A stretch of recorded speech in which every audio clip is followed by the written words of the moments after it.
مرة ما بدنا نترك بيتنا. في حدا عاقل بيترك قصر وبيروح ليسكن بجحر؟ يا الهام ظروفنا، عن جد ظروفنا، بس بوعدك بس تفرج رح اشتري لك بيت احسن من بيتنا هذا. يا سلام، لما تقدمت لخطبتي سويت حالك قدام اهلي ابن حسب ونسب. قلت لحالي يا بنت صحيح هو اكبر منك، بس معلش رح يغير حياتك وبتعيشي معه بعز. ما كنت عرفانه رح اخذ واحد شحاد. انا ما بسمح لك ابدا يا الهام، ما بسمح لك ابدا. انا رجال البيت. البيت؟ طمن، رح اترك لك البيت واللي فيه.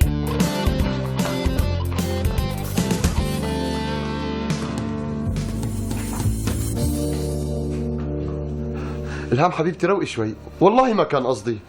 قصدك ولا ما قصدك ما بيهمني. حبيبتي استعوذي بالشيطان شوي، وحياة عينك كل شيء رح يتصلح.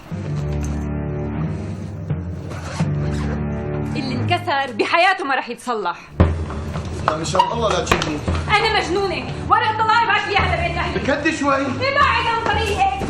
الهام مشان خاطري هدي شوي. بعد عن طريقي. ما راح بعد. قلت لك بعد. ما راح بعد. بعد هيك.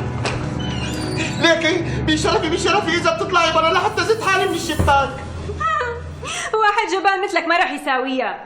لا راح اساويها، وهلا بتشوفي جكارة فيكي بس.